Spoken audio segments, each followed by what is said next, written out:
Assalamualaikum warahmatullahi wabarakatuh. Al-Fatihah. A'udzu billahi minasy syaithanir rajim. Bismillahirrahmanirrahim.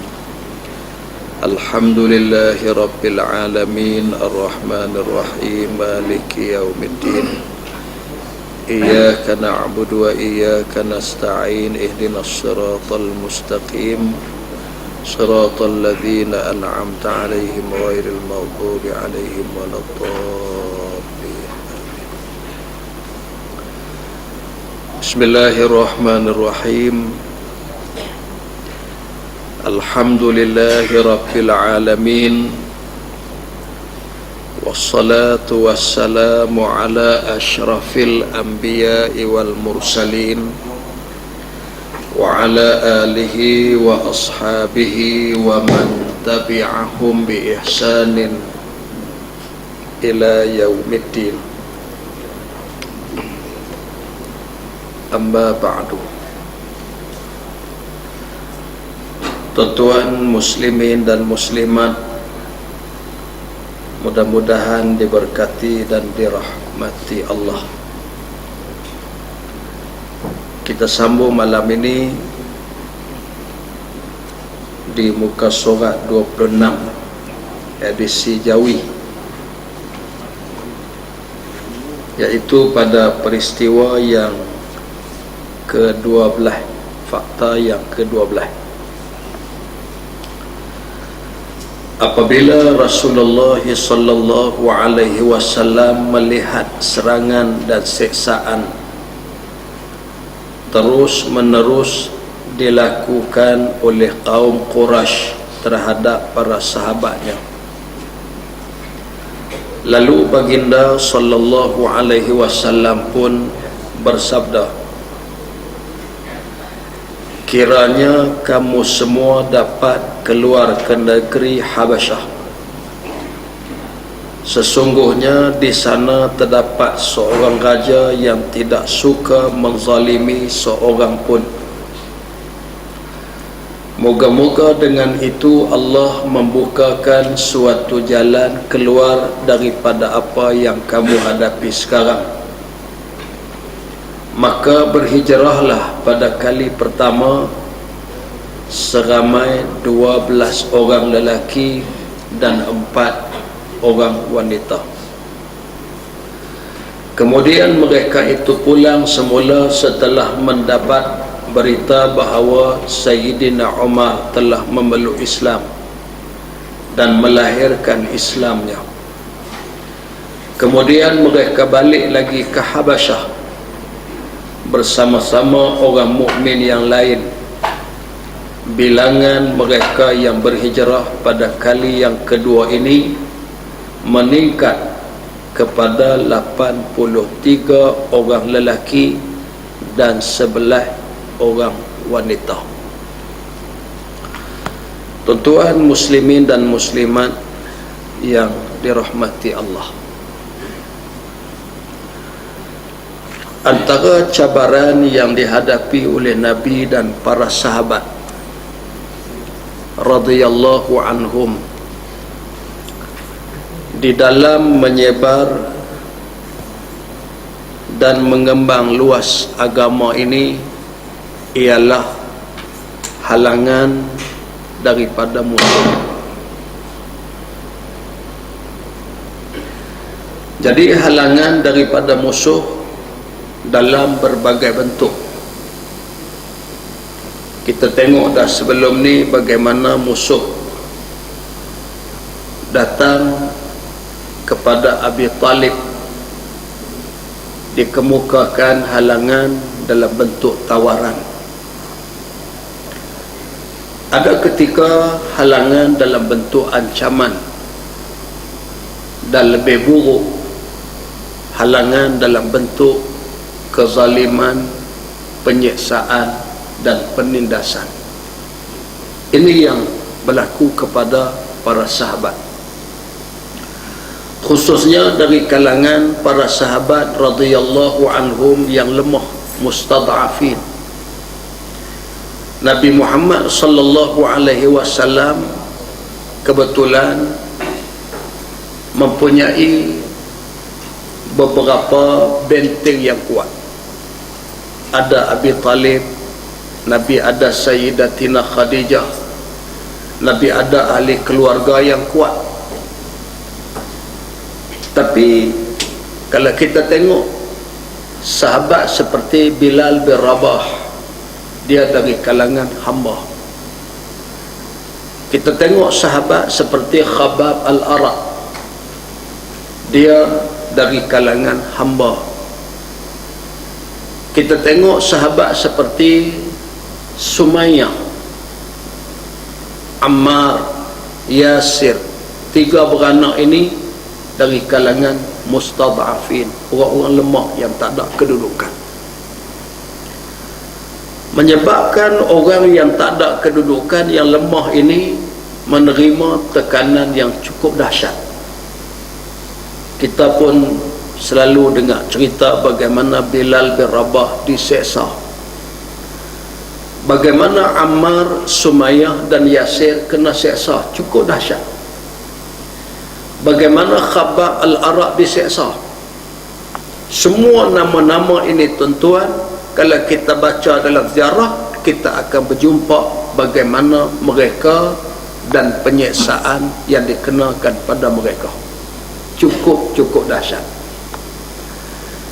Jadi tekanan yang begini kuat memerlukan satu jalan keluar.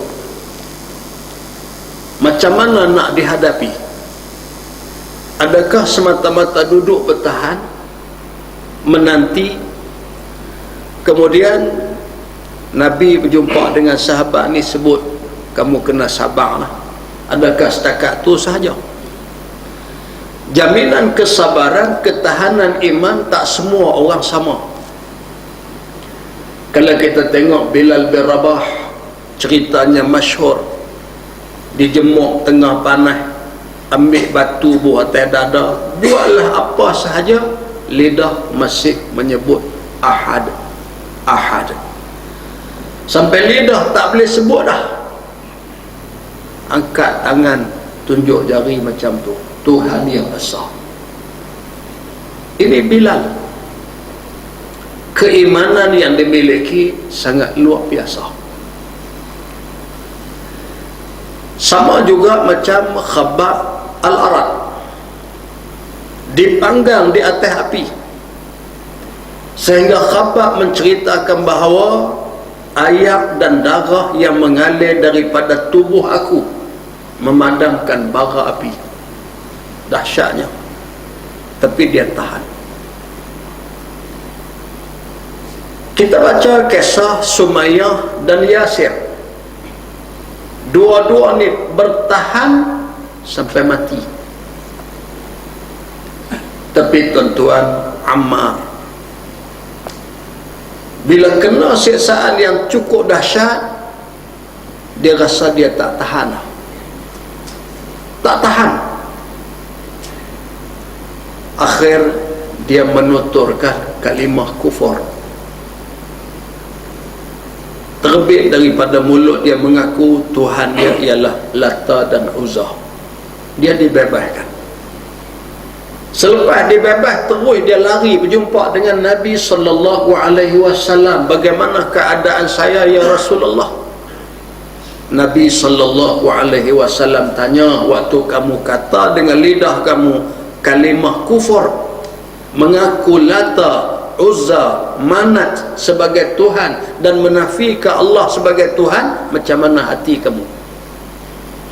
Lalu dijawab oleh Ammar, dia kata, ya Rasulullah, hati saya tetap teguh dengan Allah subhanahu wa ta'ala.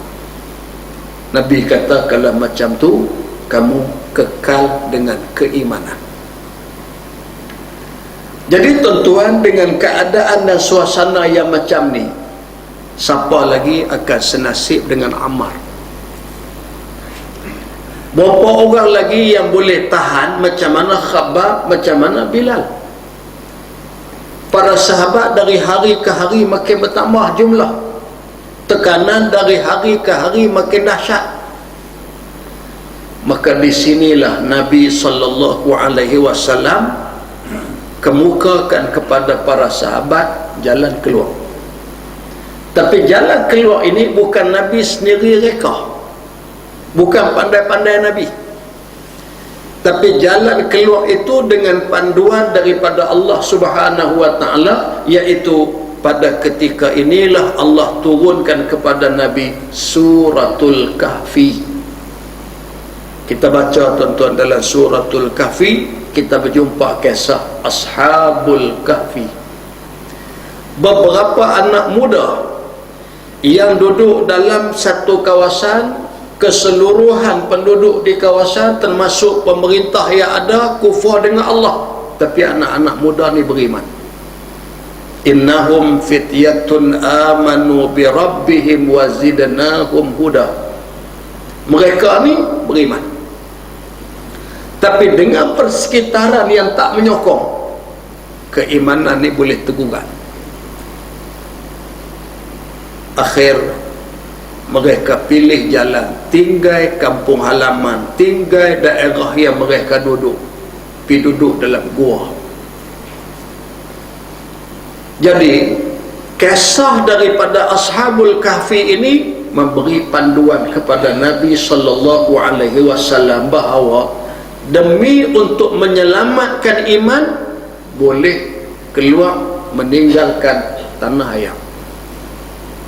Inilah tuan-tuan, maka Nabi SAW sebagaimana yang disebut, Nabi kemuka pandangan kepada para sahabat, kiranya kamu semua dapat keluar ke negeri Habsyah, sesungguhnya di sana terdapat seorang raja yang tidak suka menzalimi seorang pun.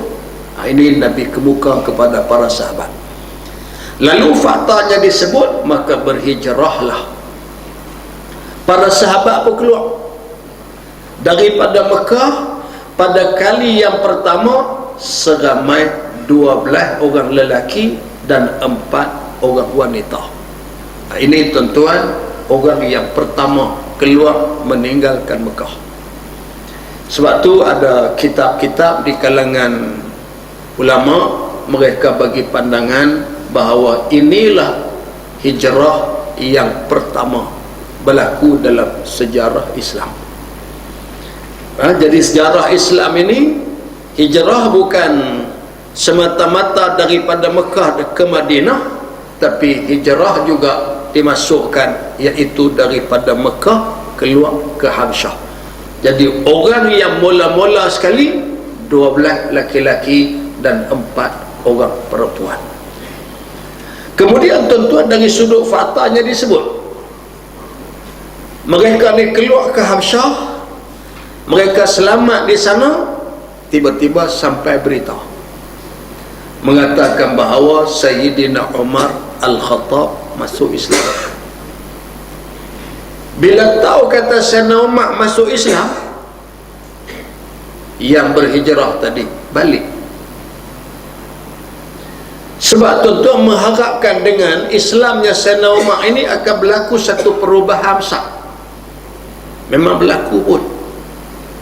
Kalau kita baca dalam sejarah bagaimana hari Islamnya Sayyidina Umar Al-Khattab, ceritanya panjang. Dia keluar daripada pagi, hunus pedang, pacu kuda. Orang tanya, kamu nak pergi mana Umar? Pagi ni dia kata, aku akan penggal kepala Muhammad. Tegas dia. Tapi sahabat dia bagi pandangan, kamu duk ganggu Muhammad buat apa? Ni adik kamu Fatimah, dia sendiri pun dah masuk Islam bersama dengan Muhammad. Dengar yang tu, buat U-turn. Pusing daripada duk hala nak cari Nabi, pusing ke rumah Fatimah. Sampai di rumah adik dia, adik pada waktu itu sedang mengaji, membaca Al-Quran. Gurunya ialah Khabbab Al-Arat. Kita sebut kena seksa tadi. Khabbab tu guru. Sebab tu kalau kita ambil iktibar lah tuan-tuan, dalam keadaan sahabat lagu tu pun dan mengaji lagi, boleh jadi guru. Dan lagi tuan-tuan mencari ilmu. Kita hari ni Masya Allah Tabarakallah, suasana cukup aman, suasana cukup tenang, tak ada sikit halangan untuk kita menuntut, melainkan mau dengan tak mau. Jadi para sahabat radhiyallahu anhum rebut peluang untuk menuntut. Antaranya Fatimah dan suaminya mengaji dengan Khabbab. Khabbab mai di rumah. Bila ketuk pintu, Fatimah terkejut besar pasal abang dia. Khabbab cabut lari bersembunyi. Yalah, kita boleh bayangkan tuan-tuan pada waktu itu macam mana keadaan. Khabbab yang kena seksa, dalam duk kena seksa tu mai lagi duk mengajak Quran dan sebagainya. Tiba-tiba sekarang yang datang ke rumah Fatimah ialah Umar Al-Khattab. Masuk dalam keadaan marah. Bila dibuka pintu, tengok di tangan Fatimah ada apa, dia terus tanya, sungguhkah kamu beriman kepada Muhammad dan sebagainya. Akhirnya ambil lembaran yang ada, Tuhan Maha Berkuasa, baca surah Taha, mengalir ayat mata Umar. Sebenarnya tuan-tuan, Saidina Umar ni kalau kita baca kisah hidup, dia ada sebelum daripada dia baca surah Taha ini, ada beberapa peristiwa lain yang diceritakan oleh ulama bagaimana terjahan hidayah. Cahaya nak mula masuk, cahaya hidayah nak mula masuk dalam hati itu, ada kisah lah. Antara kisah bila beberapa orang buat persiapan nak keluar dari Mekah pergi Habsyah, terutama dari kalangan orang-orang perempuan. Berjumpa dengan Sayyidina Umar, kamu nak pergi mana? Mereka sebut, kami nak keluar daripada Mekah. Mekah sudah tidak menjanjikan keamanan, Mekah sudah tak bagi kebebasan hak, Mekah sudah menzalimi kami. Sayyidina Umar mula lahir rasa simpati. Hanya kerana kita berbeza keyakinan, kamu terpaksa keluar daripada Mekah. Ini mula. Yang kedua tuan-tuan ialah ketika Sayyidina Umar Al-Khattab turut belakang Nabi. Nabi keluar dari rumah malam, dia turut Nabi tak perasan, dia rasalah Nabi tak perasan. Kemudian tuan-tuan, Nabi masuk dalam kawasan Masjidil Haram, menghadap Kaabah, Nabi semayang. Bila semayang, Nabi SAW baca ayat-ayat Quran. Jadi dengan ayat-ayat Quran ni, dia mula sikit sebanyak memberi kesan. Lebih-lebih lagi tuan-tuan, kesan itu apabila ayat Quran itu menjawab persoalan-persoalan yang ada di benak fikiran dia. Contoh tuan-tuan, dia menganggap Nabi SAW sebagai ahli syair. Tiba-tiba Nabi baca ayat, wa ma huwa biqauli syair, ni bukan kalam ahli syair. Terkejut dia. Dia kata, aku terlintas dalam hati, terlintas dalam fikiran, Muhammad boleh baca lintasan fikiran aku. Orang hak boleh baca lintasan fikiran ni, dia kata tok bomo kan. Bahasa Arab sebut kahin. Yalah, bomo kadang-kadang ada tok bomo hak hebat, kita tak ada nak ti rumah dia, tahu kita ada hajat apa. Tu hebat. Jadi tuan-tuan, tiba-tiba Nabi baca pula, wala biqauli kahin. Ini bukan perkataan bomo. Terkejut dia. Nabi menjawab apa yang terlintas di fikiran dan apa yang disebut di mulut dia. Walaupun Nabi dia bagi dia lah, Nabi tak tahu pun kata dia turut dia, tapi Nabi menjawab persoalan-persoalan yang berlegak dalam fikiran dia. Ini peristiwa yang kedua. Peristiwa yang ketiga, bila baca surah Taha. Jadi tuan-tuan, kalau kita ambil pengajaran di situ, itulah Al-Quranul Karim. Nah, untuk siapa? Untuk manusia seperti Umar Al-Khattab. Maka sebab itu, kalau kita ni tuan-tuan, hak yang Allah takdirkan lahir daripada keluarga yang sudah beriman, alhamdulillah, Tuhan bagi hidayah dah.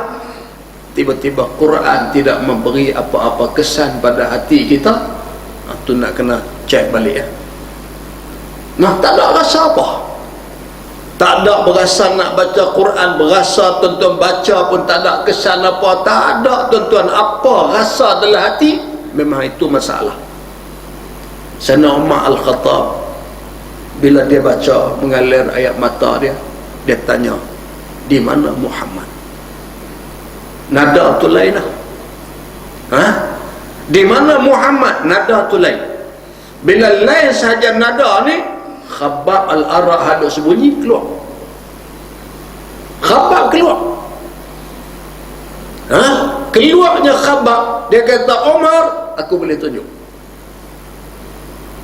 di mana Rasulullah sallallahu alaihi wasallam. Pasal apa tuan-tuan? Khabbab yakin Umar akan masuk Islam. Pasal dia mendengar Nabi berdoa.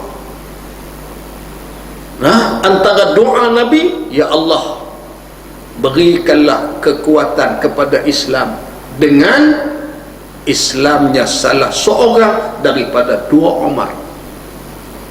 Siapa dia dua Umar itu? Pertama ialah Umar Al-Khattab, dan yang kedua Amru bin Hisham, iaitu Abu Jahal. Nabi doa tuan-tuan, minta supaya Allah beri hidayah salah seorang. Jadi Khabbab yakin sekarang Allah pilih dan Allah akan beri hidayah kepada Umar Al-Khattab. Terus dia bawa pergi di rumah Arqam bin Abi Arqam, ketuk pintu. Sahabat yang jaga pintu mendak tengok. Bila ndak tengok, nampak muka Umar, dia pun pusing beralih kepada kawan-kawan sahabat semua. Umar, Umar. Bila bunyi Umar tentu hak duduk dalam ni, Tuhan yang tahu. Punya takut, punya bimbang, sebab selama ni rumah Arqam bin Abi Arqam ni dikira rumah yang jauh, duduk di ujung kampung. Umar, Abu Jahal, Abu Lahab ni tak dapat kesan lah bahawa di rumah ni ada himpunan-himpunan yang selalu dibuat oleh Nabi. Sekarang ni Umar depan pintu. Macam mana keadaan? Waktu itu yang bangkit menenangkan semua sahabat ialah Sayyidina Hamzah. Tuan-tuan, inilah sejarah-sejarah yang cukup hebat. Pasal itu Nabi SAW sedih sangat dengan kematian Sayyidina Hamzah dalam perang Uhud. Sebab latar belakang sejarah ini yang bangkit tuan-tuan memberi ketenangan kepada para sahabat. Sayyidina Hamzah bangkit, dia kata, buka pintu. Kalau dia datang dalam keadaan baik, baiklah kita terima. Tapi kalau dia datang dalam keadaan niat yang buruk, buruklah balasan untuk dia. Kena ada tentu orang macam ni. Kalau ada semua duk tengok pintu dapur nak cabut lari, tak jadi kerja. Ada tentu Sayyidina Hamzah, yang lain jadi berani buka. Bila buka, Sayyidina Umar meluru masuk menghadap Rasulullah sallallahu alaihi wasallam, dan Nabi pun memang tahu dah. Nabi tahu dah. Jadi menghadap, mengucap dua kalimah syahadah. Selesai mengucap dua kalimah syahadah, soalan dia yang pertama kepada Nabi, ya Rasulullah, Nuhak pagi tadi buat pedang nak bunuh, ya Rasulullah, Islam ni benar ke salah? Itu soalannya. Nabi kata benar. Kalau benar ya Rasulullah, duk sembunyi buat apa? Tu soalan lepas baru 2-3 minit masuk Islam. Cuma Nabi tak jawab dah, aku duk sembunyi pasal hang. Sebab hang lah, pasal kamu lah selama ni menyebabkan terpaksa disembunyikan Islam ini. Nabi kata benar, cuma belum masa. Sayyidina Umar kata, ya Rasulullah, ini masa. keluar daripada tuan-tuan rumah Arqam bin Abi Arqam, buat 2 saf. Sayyidina Hamzah di depan, Sayyidina Umar di hadapan, 2 saf. Hak pimpin ni Hamzah dengan Umar berjalan keluar daripada rumah Arqam bin Abi Arqam menuju ke tengah kota Mekah dengan laungan takbir.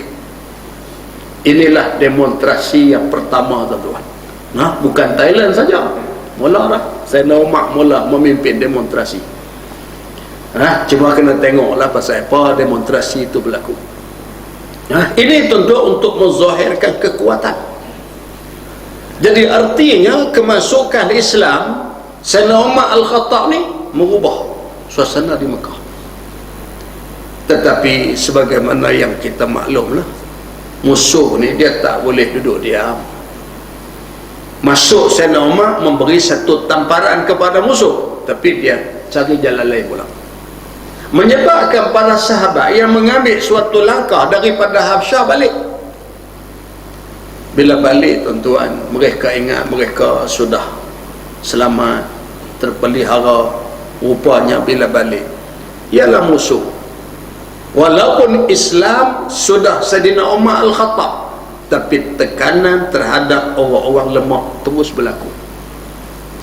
Ialah dengan seorang masuk Islam kuat, tapi belum cukup untuk nak halang daripada musyrikin mengenalkan siksaan kepada sahabat-sahabat Nabi. Akhirnya untuk langkah yang lebih selamat, keluar balik daripada Mekah, keluar semula ke Habsyah, dan jumlah yang melakukan hijrah pada ketika ini meningkat kepada 83 orang. Ini tuan-tuan dari sudut fakta. Kita tengok apa dia pengajaran yang ditulis oleh Tok Guru kita. Baik, pengajaran ni duduk di nombor 9. Nombor 9, para pendakwah hendaklah menyediakan tempat perlindungan yang aman daripada gangguan musuh bagi para pengikutnya. Apabila didapati mereka berada di dalam bahaya dan terancam, sama ada nyawa maupun pegangan yang mereka anuti, dengan itu tidaklah bererti bahawa setiap pejuang kebenaran tidak harus melakukan pengorbanan. Yang demikian kerana mereka masih sedikit bilangan dan masih lemah, nanti takut mudah dipatah dan dihancurkan oleh musuh. Oleh itu mereka perlu diselamatkan di satu tempat yang aman, terjamin demi kelangsungan sebaran dakwahnya. Baik, disebut tuan-tuan oleh Tok Guru kita bahawa apa yang dibuat oleh Nabi sallallahu alaihi wasallam adalah satu jalan keluar untuk menyelamatkan sahabat. Sama ada usaha menyelamatkan itu menyelamatkan nyawa, jangan sampai berlaku macam keluarga Yasir dan Sumayyah, ataupun menyelamatkan itu menyelamatkan pegangan seperti mana yang berlaku kepada Ammar. Tetapi bukanlah bermakna bila kita baca macam tu, tuan-tuan, jangan kita faham bahawa lemah pengorbanan sahabat ni. Jangan. Sebab tuan-tuan, meninggalkan negeri, tinggal negeri Mekah, pergi ke Habsyah, tu pun satu pengorbanan yang sangat tidak ada tolak banding. Bukan senang, bukan senang, tuan-tuan. Kita dari rumah nak keluar pergi ke mana, ada urusan di Kuala Lumpur. Orang hak jarang-jarang keluar lah, hak jenis kaki duk jalan rata ni tak kisah, tuan. Dia dah biasa pergi Mekah pun bawa beg galas. Yang penting dia tak ada duit, balik beg besar. Berarti orang biasa. Orang hak jarang-jarang berjalan, tuan-tuan ni, orang perempuan, wanita jarang berjalan, nak tinggal rumah bukan senang. Sebab tu kita tengok orang tua-tua kita di kampung, kalau anak duduk di Kuala Lumpur, anak duduk panggil ayah, mak, mai lah duduk dengan kami saat seminggu 2. Nak pi tu, Allahu Akbar, kadang pi habis kat kampung. Ni aku nak tinggal rumah, nak apa semua, susah hati, Tuhan yang tahu. Nak bertolak, nak naik bas ni, nak tolak, telefon pula, ni aku nak tolak ni. nak muak duduk tanah ni, baru duduk rumah nak turun. Susah hati. Di Kuala Lumpur tu baru sampai ikut Rawang apa, duduk bangkit, duduk tengok dah di hutang mana, kita telefon dah. Jauh lagi. Jangan duduk bimbang. Tu orang tua-tua pasal tak biasa berjalan. Inilah tuan-tuan gambaran para sahabat. Bayangkan nak keluar daripada Mekah pergi ke mana? Habsyah. Apa jaminan di Habsyah? Apa jaminan keselamatan dalam perjalanan? Kita hari ini boleh tuan-tuan keluar Bandar Darul Aman, duk nampak lagi RNR Gurun, sekali lagi nampak Juru, sekali lagi tuan-tuan nampak Bukit Merah. Lalu di jalan bagi nampak camca dengan garpu berhenti. Pasal kemudahan tu ada. Ni para sahabat ni rempuh pada pasir ni macam mana? Apa jaminan keselamatan? Sebab itu ini sahaja sudah cukup untuk melihat pengorbanan mereka sangat besar. Maka tuan-tuan, Tok Guru kita sebut bukanlah bermakna mereka tidak bersedia untuk berkorban, tapi suasana persekitaran dan keadaan belum mengizinkan.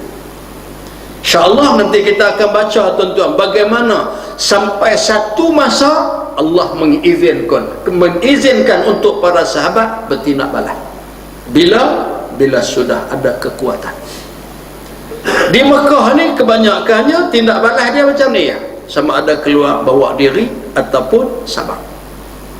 Hak mana yang tak bersedia, tak sanggup untuk keluar, dia ada kepentingan-kepentingan yang tak boleh tinggal, dia duduk di Mekah, mesti bersabar. Sabar. Mungkin dia ada kelemahan, nak keluar tak mampu sebagainya, duduk di Mekah, kena bersabar. Nak lawan secara beradab belum masalah, kecuali beberapa peristiwa dicatatkan. Antaranya tuan-tuan ialah bagaimana Sayyidina Sa'ad bin Abi Waqqas, dia dengan Nabi, dengan para sahabat keluar dari Mekah. Untuk apa? Sembahyang jamaah. Nabi sembahyang jamaah dalam masjid tak boleh, nak menghadap Kaabah lagu tu memang boleh sakit lah.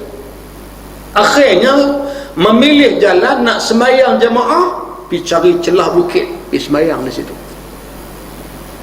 Dalam keadaan dah ambil satu langkah keluar dari Mekah, pergi duduk di celah bukit sembahyang jamaah situ, musyrikin berkacau lagi. Lalu tuan-tuan, Sa'ad bin Abi Waqqas, Sayyidina Sa'ad, dia jadi marah. Bila sangat marah, cari satu ketui tulang, jumpa tulang unta. Dia baling kepala puak-puak musyrikin ni, kena kepada salah seorang yang mai ganggu, berdarah. Ulama dan ahli sejarah catat, itulah sejarah sahabat bertindak hingga mengalirkan darah musuh di Mekah. Lain pada tu sabar. Lain pada tu Nabi SAW tak izinkan. Walaupun contoh tuan-tuan pernah berlaku, waktu berlaku perjanjian Aqabah yang kedua. Perjanjian Aqabah yang kedua ni, sahabat Madinah ramai 73 orang. Sedang mereka jumpa dengan Nabi, tengah berbincang itu ini, tiba-tiba perjumpaan tu dapat dikesan. Bila dapat dikesan, ada satu laki-laki yang mengesan ni, dia jahat, mulut jenis mulut jahat. Dia keluar di tengah khalayak, dia buat pengumuman. Dia kata, aku dapat maklumat apa semua perjumpaan dengan Muhammad, mereka ada perancangan untuk menyerang Mekah. Jadi itu yang dia buat, menyebabkan para sahabat dari Madinah marah. Sahabat-sahabat yang masuk Islam ini berjumpa dengan Nabi, ya Rasulullah, kalaulah macam ni punya perangai, biar kami bertindak, kami bersedia hari ini, walaupun datang bukan untuk perang, tapi kami bersedia untuk berperang dengan orang Mekah. Sampai mereka tu Nabi sabar. Nabi kata jangan, belum masa. Bahkan Nabi minta bersurai, minta balik dengan aman, belum masa. Ini tuan-tuan, bukan bererti para sahabat takut, bukan bererti mereka tak bersedia untuk berkorban, tapi masa belum mengizinkan.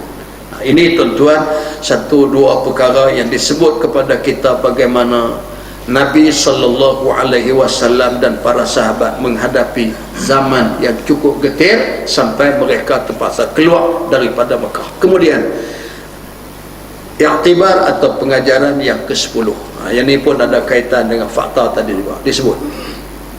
Sesungguhnya perintah Rasulullah SAW supaya para sahabatnya berhijrah ke Habasyah pada kali pertama dan kedua itu merupakan suatu bukti menunjukkan bahawa hubungan keagamaan di antara orang yang beragama, sekalipun terdapat perbezaan kepercayaan dalam beragama itu, namun ianya lebih kuat dan kukuh berbanding dengan hubungan mereka dengan penyembah-penyembah berhala dan golongan yang tidak mempercayai Tuhan. Ini tuan-tuan, pasal apa Nabi SAW pilih Habasyah? Pasal apa Nabi memilih untuk para sahabat pi dan dapat perlindungan suaka politik daripada Najasyi? Kerana Najasyi beragama Nasrani, Kristian. Jadi tuan-tuan, Kristian, agama Nasrani ini asalnya agama samawi, agama langit. Nah, sebagaimana tuan-tuan agama yang dibawa oleh nabi-nabi yang terdahulu. Sebut tuan-tuan agama Nabi Ibrahim, sebut agama yang dibawa oleh Nabi Allah Musa, sebut agama yang dibawa oleh Nabi Allah Isa. Mereka semua nabi-nabi rasul membawa agama samawi. Cuma ialah bila dah masa tu panjang, ratus tahun, dan mereka pula tak berlaku macam mana umat Nabi SAW. Umat Nabi ni kelebihan, walaupun ribu-ribu tahun Quran tetap terpelihara, walaupun ribu tahun Allah lahirkan di sepanjang zaman pewaris-pewaris pada Nabi, iaitu alim ulama. Tapi tuan-tuan, kepada Nasrani tak berlaku ni, menyebabkan berlaku sikit sebanyak penyelewengan pada agama. Sebab tu tuan-tuan, bila hari ni contoh timbul masalah kalimah Allah contohnya, sehingga tuan-tuan kadang-kadang jadi runcing, nampak macam payah sangat nak selesai. Padahal kalau kita tengok hakikatnya tuan-tuan, Taurat, Zabur, Injil semua menggunakan kalimah Allah. Tu asal turun kitab-kitab samawi semua guna kalimah Allah. Cuma macam kita maklum, bila ditulis balik tuan-tuan Injil, dari masa ke semasa dibuat bermacam-macam perubahan, potong, ganti, itu, ini, sebagainya, maka daripada kalimah Allah diganti dengan kalimah-kalimah lain. Tu yang timbul God, yang timbul Lot, yang timbul apa tuan-tuan. Cuma persoalannya sekarang, pasal apa mereka minta balik untuk guna kalimah Allah. Tu saja yang timbul masalahnya. Sampai ke bawah tulis tuanku yang di-Pertuan Agong pun titah baru ni, kalimah Allah hak eksklusif untuk umat Islam. Cuma tuan-tuan persoalannya macam mana Sabah Sarawak. Sabah Sarawak macam mana? Waktu Mahkamah Rayuan buat keputusan di Malaysia ini bahawa di Semenanjung hak menggunakan kalimah Allah hanya untuk umat Islam. Selepas itu Perdana Menteri terpaksa pergi tuan-tuan Sabah Sarawak bagi penjelasan bahawa keputusan Mahkamah Rayuan untuk Semenanjung saja. Sabah Sarawak tak terpakai keputusan itu. Dan selepas daripada itu disahkan dalam kabinet bahawa keputusan untuk mengenakan hak eksklusif kalimah Allah untuk umat Islam sahaja hanya terpakai di Semenanjung. Ini saja yang jadi persoalan. Sebab apa tuan-tuan, kalimah Allah, kalimah yang sama untuk sebuah negara, satu Malaysia ni, tiba-tiba Semenanjung lain, Sabah Sarawak lain. Itu soalan satu. Yang kedua tuan-tuan, bila titah ke bawah tulis tuanku baru-baru ni di istana, hak eksklusif umat Islam, Kemudian ada yang cakap pula, maka kita kena patuh, mesti taat siapa yang engkar. Kita ucapan ini artinya dia engkar kepada perintah yang di-Pertuan Agong. Maka timbul persoalan tuan-tuan, macam mana keputusan yang dibuat Sabah Sarawak diizinkan untuk guna kalimah ini. Ini persoalan-persoalan, bukan kerja kita nak jawab malam ni tuan-tuan, itu serah ke mereka lah, untuk mereka jawab. Ini tuan-tuan bukan urusan mana-mana parti politik, bukan. Parti politik tak boleh selesai. Ini bukan urusan kerajaan negeri Selangor. Kerajaan negeri Selangor pun tak boleh selesai. Ini tuan-tuan urusan di peringkat persekutuan. Itu masalah kalimah Allah.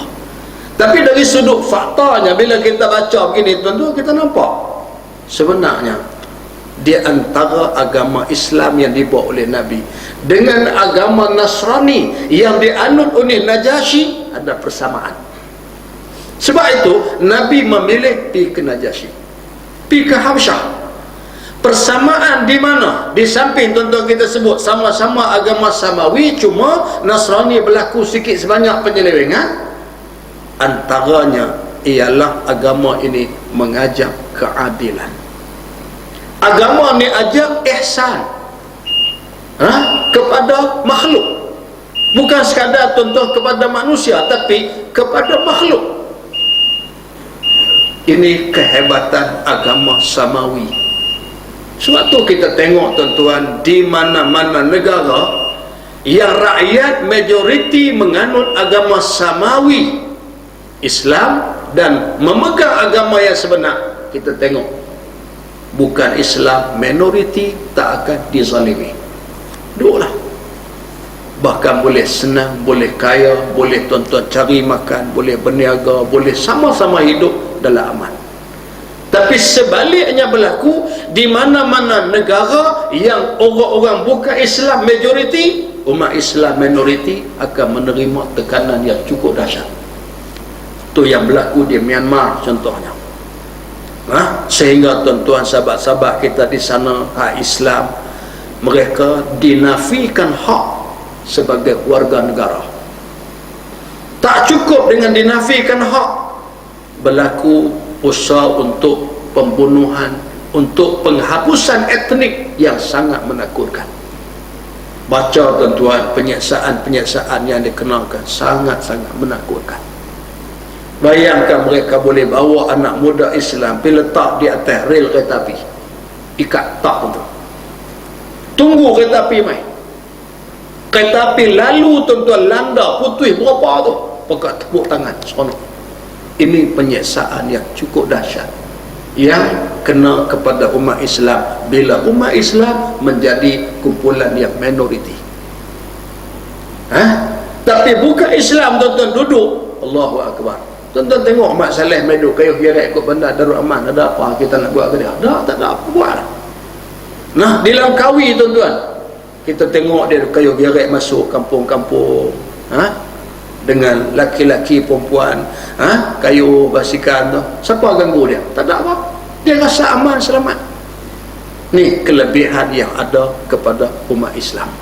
Sebab itulah Nabi SAW pilih kamu keluar pergi ke Habsyah. Kemudian disebut, adapun agama-agama yang turun dari langit, yakni samawi, jika dilihat pada sumber asalnya yang sebenar adalah sama pada tujuan dan matlamatnya, sebagaimana ianya sama pada soal-soal keimanan kepada Allah, Rasul dan hari akhirat.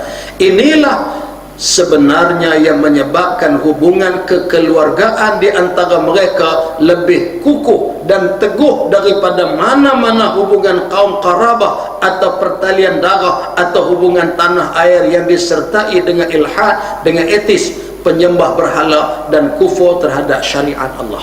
Sebab tu tuan-tuan, ikatan kita ni lebih kuat ikatan agama daripada ikatan keluarga. Hubungan tuan-tuan, agama itu lebih kuat. Sebab tu dia ada dua istilah. Satu dia panggil istilah silaturrahim. Silaturrahim ni yang ada kaitan pertalian darah. Rahim tu maknanya kandungan lah, pertalian darah. Satu lagi dia panggil al-ukhuwah al-islamiyah. Dua istilah ini Silaturahim dia istilah yang lebih khusus untuk hubungan kekeluargaan. Tapi tuan-tuan, istilah untuk ukhuwah al-Islamiyah ini persaudaraan Islam yang cukup luas. Sebab tu bila umat Islam di Syria dibunuh, umat Islam tuan-tuan di Mesir ditindas, kita tengok tuan-tuan penunjuk perasaan di Mesir hanya bangkit untuk menuntut, menyuarakan pandangan kepada pemerintah sementara hari ini bahawa tindakan kamu guling kerajaan Dr. Mursi pada kami salah, kerana Dr. Mursi dipilih oleh majoriti rakyat. Tiba-tiba mereka ditembak, mayat mereka dibakar. Ini kezaliman. Sebab tu tuan-tuan disebut, ada pemimpin-pemimpin, ada tuan-tuan pandangan-pandangan ulama kata apa? Untuk kamu merasai penderitaan rakyat Mesir, rakyat Malaysia, rakyat Syria, kamu tak perlu untuk pergi jadi rakyat Mesir. Cukup dan memadai kamu jadi manusia, kamu boleh rasa. Tu tuan-tuan kalau kita tengok hubungan kemanusiaan. Kalau kita naik sikit tuan-tuan, tengok hubungan apa? Hubungan agama, lagi terasa. Lagi terasa.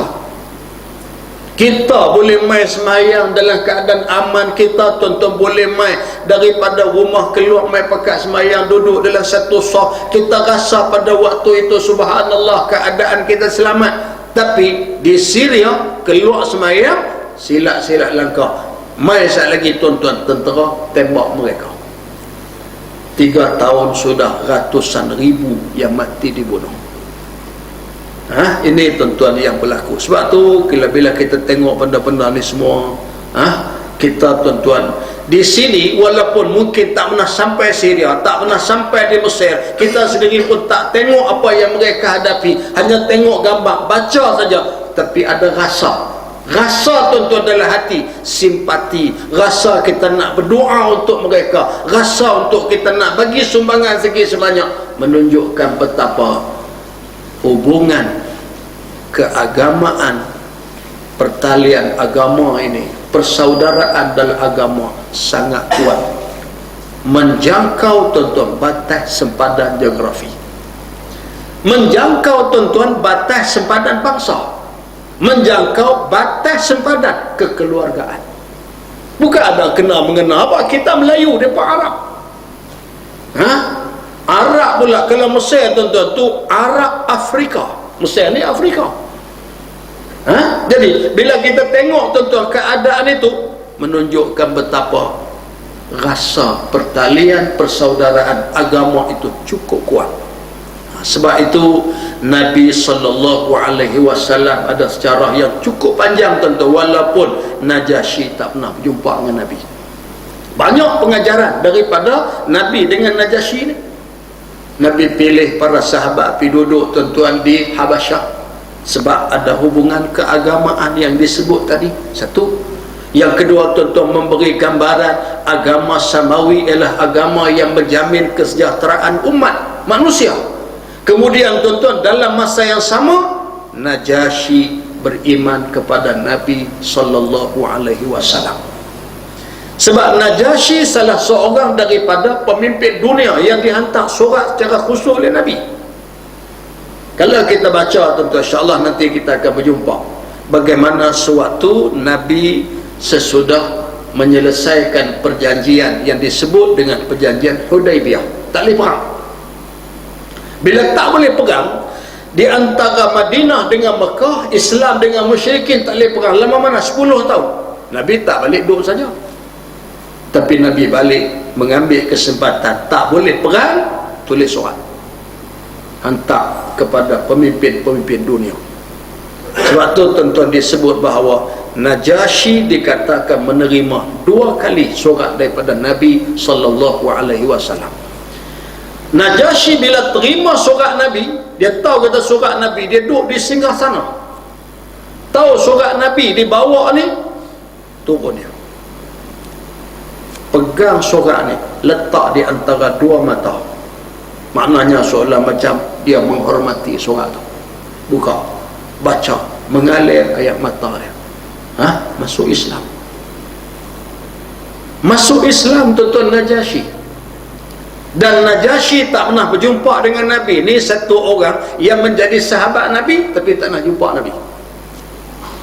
Di samping apa seorang lagi tuan-tuan, Uwais Al-Qarni. Tu juga menjadi sahabat Nabi, tak pernah jumpa Nabi. Jadi tuan-tuan, Najasyi ni jadi sahabat Nabi, tak jumpa Nabi. Dan Nabi dapat berita Najasyi ni wafat. Pada satu ketika Nabi maklum kepada para sahabat, aku dapat berita Najasyi meninggal dunia. Maka Nabi bangkit dengan sahabat menunaikan solat jenazah secara gaib. Tu tuan-tuan, sampai hari ni benda tu kita buat. Payah juga sembahyang jenazah gaib ni tuan-tuan. Mayat tak ada depan.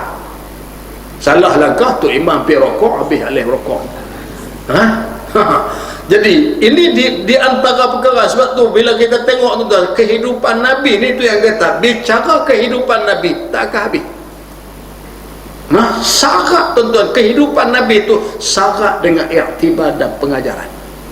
Ini kita baru tengok sekali imam. Kalau kita teliti satu-satu, Masya Allah terlalu banyak iktibar dan pengajaran. Saya nak habiskan tuan-tuan tajuk ini.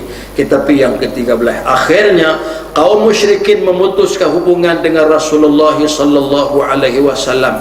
Bani Hashim dan Bani Al-Muttalib dengan cara tidak mengadakan sumpah setia bai'ah dengan mereka, tidak nikah menikahi mereka, tidak bercampur gaul dengan mereka, dan tidak menerima sama sekali perdamaian daripada mereka. Pemutusan itu berlanjutan selama 2 atau 3 tahun. Hasil daripadanya Rasulullah sallallahu alaihi wasallam dan para sahabatnya menghadapi suasana yang amat genting. Kemudian tidak berapa lama keadaan itu berakhir dan pulih seperti sedia dengan usaha para pemuka Quraisy sendiri. Yang ni pun tuan-tuan, kalau kita tengok faktanya, memang sangat-sangat menekan Nabi dan para sahabat. Mereka dikenakan kepungan ekonomi. Kepungan ekonomi yang cukup dahsyat. Dah dia pi kuno tak kena, kuno tak kena, last sekali buat kepungan ekonomi. Kepungan ekonomi ini, kabilah-kabilah Arab ada di Mekah tak boleh berurus niaga dengan Nabi dan para sahabat. Satu. Kemudian kabilah-kabilah hak di luar yang Bani Hashim, Bani Al-Muttalib hidup berurus niaga dengan mereka pun tak boleh berurusan. Dari berniaga, nikah, kahwin, sebagai muamalah tak boleh. Bayangkan, antara orang yang menjadi kepala utama buat pemulawan ini ialah Abu Lahab, Abu Jahal. Abu Lahab tuan-tuan dari Bani Hashim, tapi dia keluar pasal dia duduk di sebelah pihak musuh. Dia daripada keluarga Nabi tu, tapi dia keluar. Itu yang kata pertalian darah tak menentu lagi untuk nak pertahan. Jadi tuan-tuan, dia sanggup keluar daripada kelompok keluarga pergi duduk sebelah pihak musyrikin, kepung sama. Dan Abu Lahab, Abu Jahal lah yang bertanggungjawab. Sampai ke peringkat mereka berjumpa dengan kabilah-kabilah dagang. Sebab kabilah dagang daripada luar, mereka berniaga dengan Bani Hashim, Bani Al-Muttalib.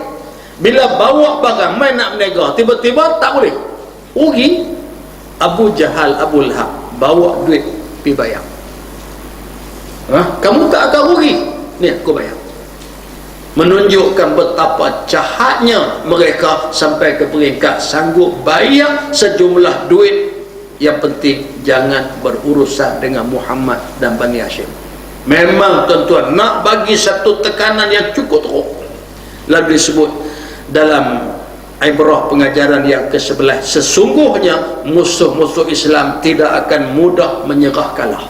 Ini tuan-tuan, perkara yang perlu sangat kita faham, bahawa musuh ni dia nak tekan Islam, dia tak akan menyerah kalah. Ada saja jalan yang dia cari kepada pejuang-pejuang kebenaran. Setiap kali mereka gagal dalam apa cara dan taktik untuk menghalang dan menghancurkan pejuang-pejuang kebenaran, mereka akan terus berusaha mencari dan mencipta pelbagai cara lain pula untuk menghadapinya.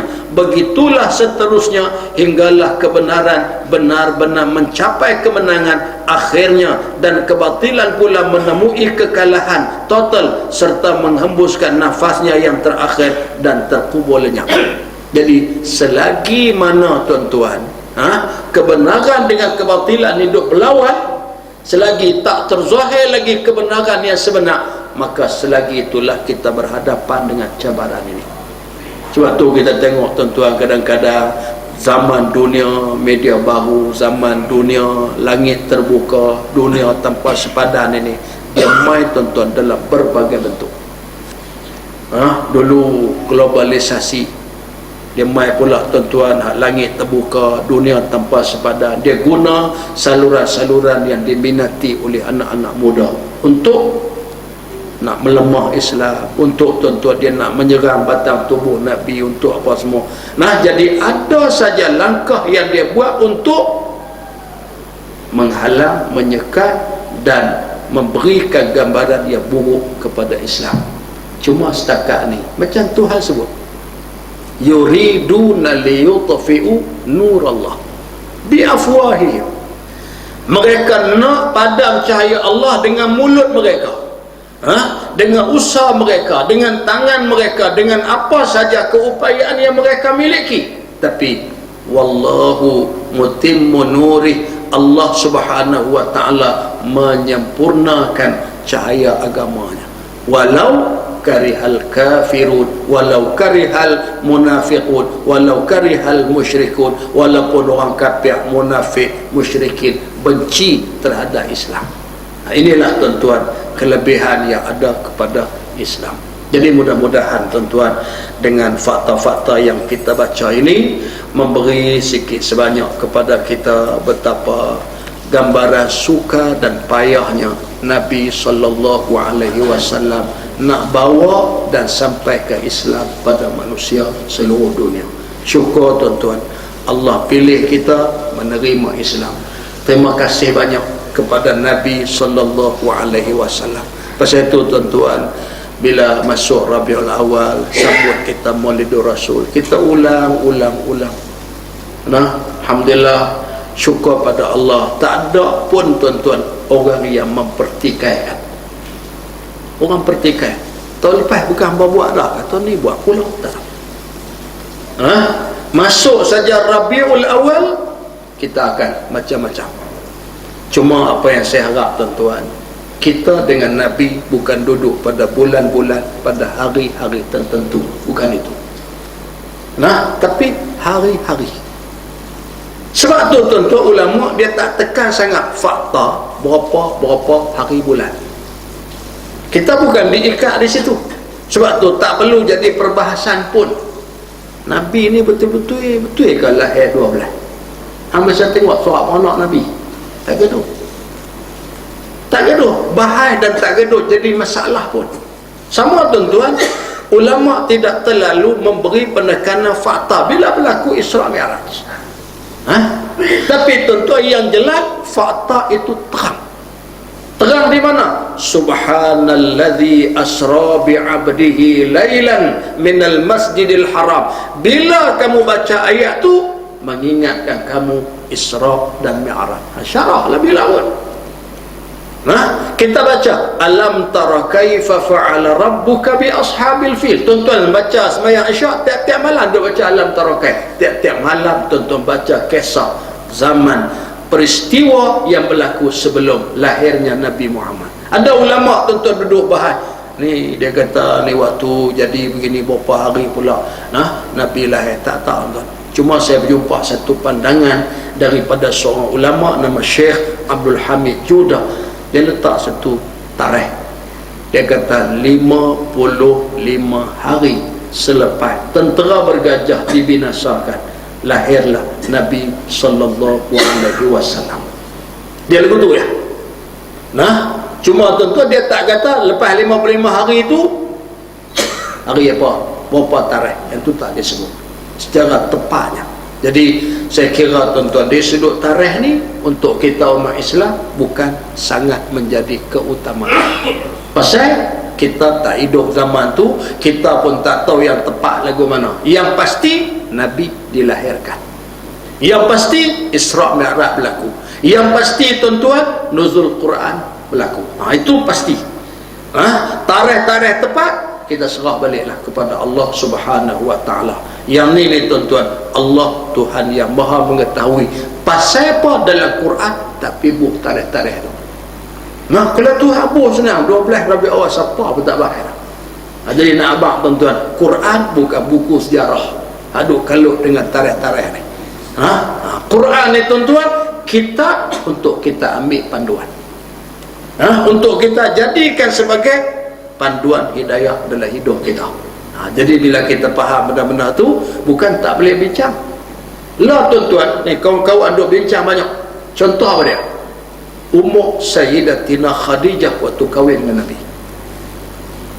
Nah, dia bahas tuan-tuan, mana boleh umur 40 nak lahirkan sampai 6 orang.